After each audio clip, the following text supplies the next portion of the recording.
Hey y'all. Hey. Hey. Hey. It's Jeremiah. On that side. I'm like, where'd he go? He was in between us. So. I know. But we're just going to bring y'all along today as we do some chores and checking up on animals, feeding everybody, and just doing a general check everybody out and catch up on the goats and Samson. Yep. We're going to put Samson out with the goats, but we're going to move the goat fence first.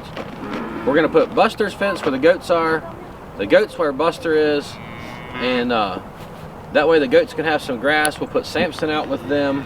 We like to keep all them next to the house where we can see them and keep an eye on them. We're going to keep him with the goats for a while so we can keep him close by. He's doing much better. He looks good, but I just want to be extra precautious with him since he's had such a close call the other day. We ordered him a vest. I mean, well, it's a coat, a blanket, right? A blanket. Like a full blanket. A calf blanket? Is no, what we have a calf blanket we got from somebody. We bought a used one the other day off of somebody, and it fits him, but Jack it fits said it looks like more like a vest. It does just barely fit, so it keeps him warm while he's in the barn.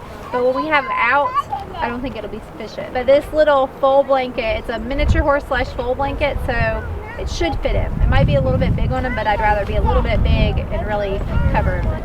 As you can see, Jack is doing wonderful. Jack the donkey, not Jack the kid. Well, Jack the kid is doing wonderfully too, but we're talking about a different Jack. Yep. Tale of two Jacks. The kids have been brushing him. Him and Pepper seem to be getting along great. There's been no fighting. They'll eat out of the same bucket. I'm surprised that they're both so calm with each other. But you can see the kids can brush him, and he's a very calm, tame little donkey. I don't think he would stand for being ridden. Yeah. But other than that, we might someday. I don't know about that. And we're feeding him some grain every day just to put a little bit of weight back on him and get him a little bit more conditioned coming up on winter. And well, winter's here. Yeah, winter is on us. It is. Jenna's bundled up in her insulated I could have another layer on and I'd be happy. But her coat, and we've got flannel shirts. I'm cold natured, but I really love the cold. I just like to be really bundled up in the cold. Yeah. So. All right, well, y'all come along as we check on cows and Samson and move goats and all that stuff today. We'll be feeding pigs and checking on them, so y'all just come along with us. All right, so Josiah had a birthday last Tuesday. He is now 11. And his Nina bought him this awesome hat that he's barely taken off since. It's a prized possession. It's a coyote skin hat. Turn around, Josiah, so we can see the tail. Yep. He lives in it. He pretty much wears it all the time. So we just thought that was pretty funny. I wanted to show y'all. So if you see him wearing that, that's his coyote skin cap. Should we show him what Emma got for her 16th birthday? What did Emma get? Oh yeah, teeth. She got. There was an incident.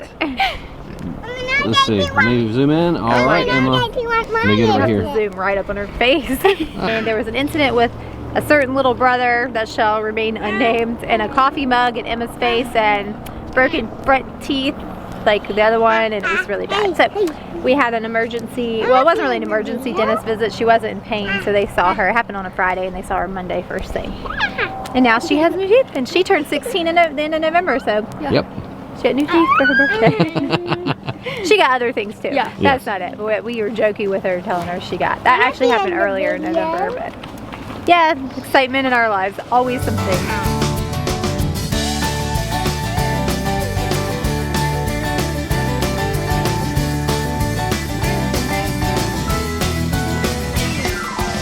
So Mr. Pig is supposed to be in this pen. There's actually some ice in that water stuff right there.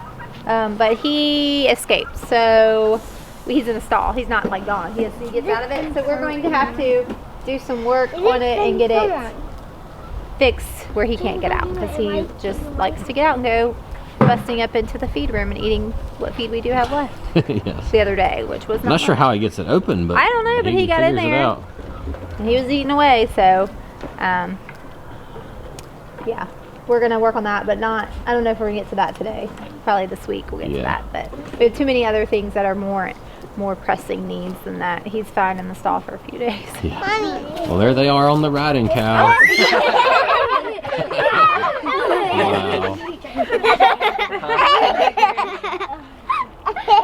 Was that fun, Hopi? Huh?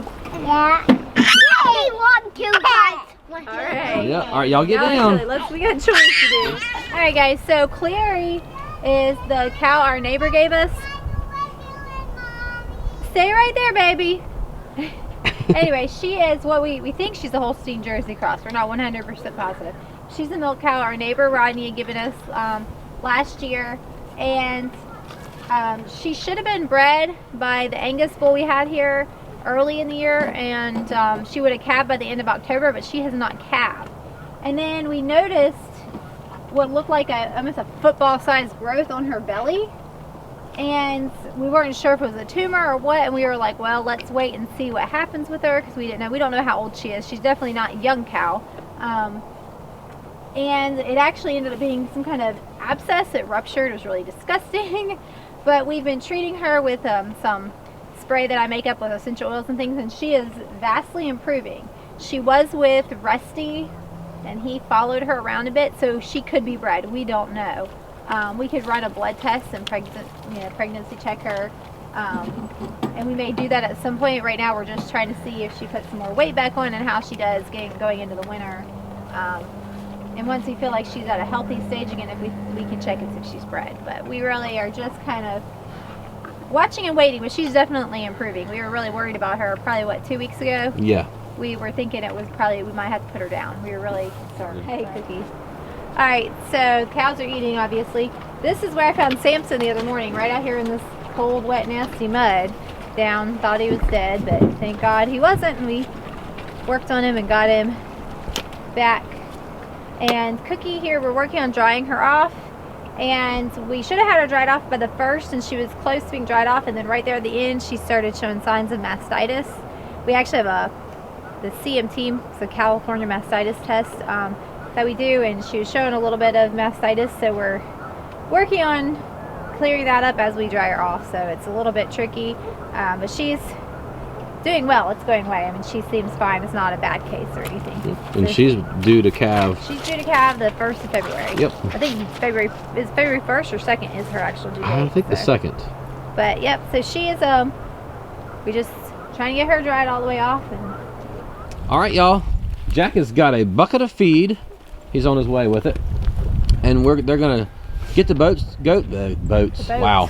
You explain what's happening, babe. I can't even talk. We're gonna get the goats in the dog kennel. Yes. And we're gonna lock them in so we can take their fence down and move Buster. We're gonna move him. Tie up Buster, old Beagle. Right over here. Ferocious Beagle. Yes. Look. Oh, I gotta stretch. Okay.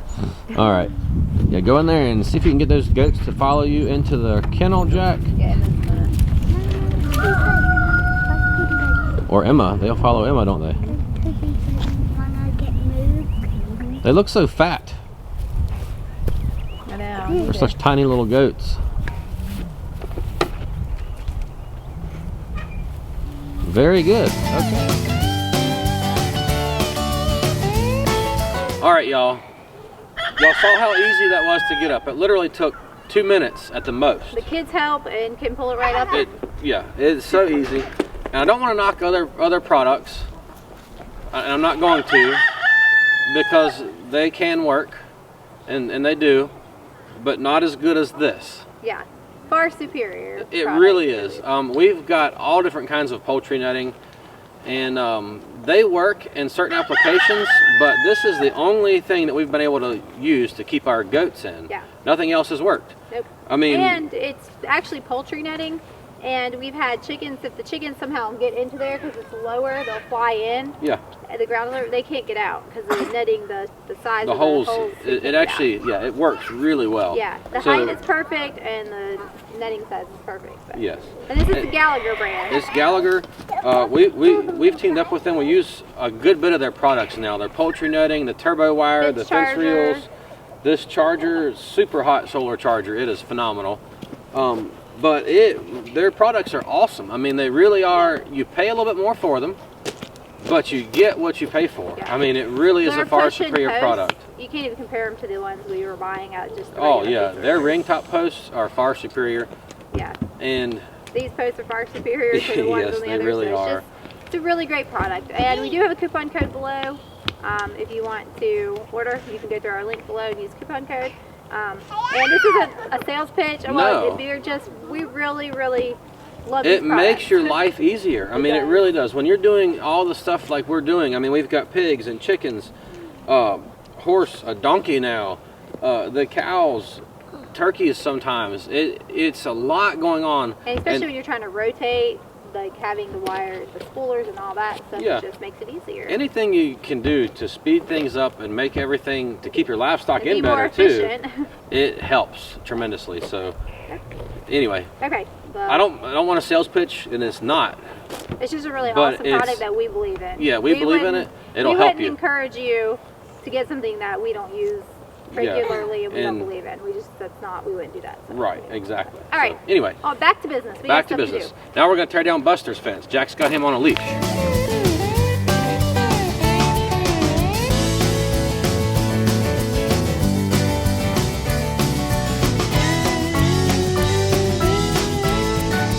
Kylie brought Samson out. He doesn't love being on a lead rope, halter lead rope. It's not his favorite, but we're gonna get him out here. The sunshine will be good for him, and we're gonna get this fence put up in a minute. But you can see his little blanket.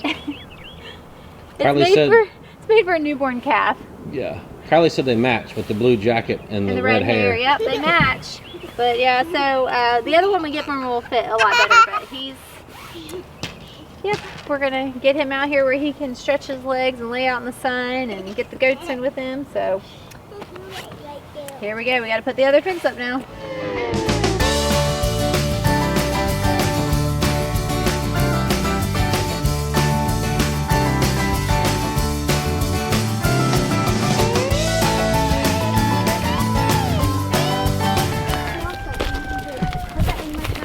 He does not love to be walked. No, he doesn't. Put him under the fence. I guess we'll just carry the goats over. You got it, Jeremiah? This ground on this side, Jeremiah? right, these few posts, there's gravel underneath the dirt, and so it's really hard to get from the ground right there. As you can see, Derek's pounding, he's got a rubber mallet and he's pounding the stepping piece just into the ground. Because We don't recommend driving them in with a hammer, but yeah, we don't recommend doing that. They don't. You typically don't need to do that, but when you have gravel underneath the dirt, that's kind of what has to happen. All right, y'all. I'm not sure how much y'all fool with polywire. I'm gonna give you a little tip. It says this in the instructions, but a lot of times, if you're like me, you don't really read instructions. I learned this from a friend of mine, a farmer friend. But if you're doing polywire, and if you're splicing polywire together, you want to take a piece of wire and wrap between the two strands. In this case, I'm going to put the wire on here, and what it does is it makes a whole lot more contact because your electrified strands are in these horizontal wires. It makes a lot more contact with them, so they'll actually shock better, get the electricity into it. So that's what I'm doing right here, because I wasn't actually thinking when we put this in, I should have put the ends right here, started right here and ended here instead of over there, because this is a much more sunny spot for this solar charger, especially this time of year. So what you do, you just wind that around your fence and then make your connection, and that'll make it a lot more powerful. It puts a lot more energy into the fence that way. And I'm just going to use a temporary ground. All I need to do is take one of these old pigtail posts, one of these right here. These are not the Gallagher ones. The Gallagher ring top posts are far superior. I'm just going to try to get it in the ground here, maybe just enough to get a ground. It doesn't have to be much. There we go. And then I hook my ground wire up to that post, and then all I've got to do is turn my charger on, and we're going to be good. I don't know if you can actually see me. Yeah. I hook the charger up, and that's going to be good. Just turn it on now. We're good. All right. Now open the gate. Those goats, they're rotten. They are. Look how fat they are. Well, all they do is sit there and eat. Look at her. There's fatties. Is the fence on? No, it's off. No, it's off.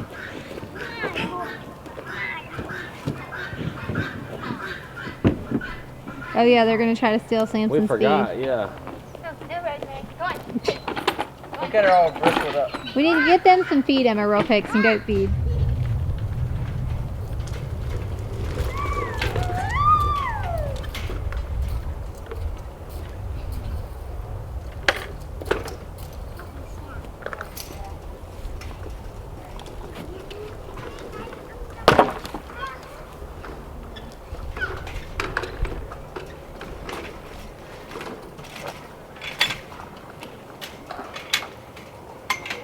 All right. We got everybody situated. That was a lot of. It took a long time. It did take a long time. It was fun though. It was. And Samson's still eating. He's just about done. So Yeah, we've been needing to move these goats for a long time. months, really. Yeah. Like literally. It's just been trying to get the time to do it, or the energy when I have the time. Yeah. But Eh, they're not hurt. They're fine. They're all fat and sassy, as you fat can and tell. sassy. But I think Samson will be much happier in here with them, and definitely safer where he can't get knocked over and Smashed stepped on by the and- big cows. And I So- think for a while at night when it's going to be pretty cold, we'll go ahead and blanket him and just do everything we can to keep him insulated and Warm and toasty. keep him healthy. Yep. So Okay. Well, I guess that wraps up this video, doesn't that's it? it. We hope that you enjoyed our day with us, and if you did, please subscribe if you're not already, and hit the notification bell so that you get notified when our videos come out. And also, if you give us a thumbs up, hit the likes button. That just tells YouTube that you're enjoying our videos. So I Absolutely. guess we'll catch you guys on the next one.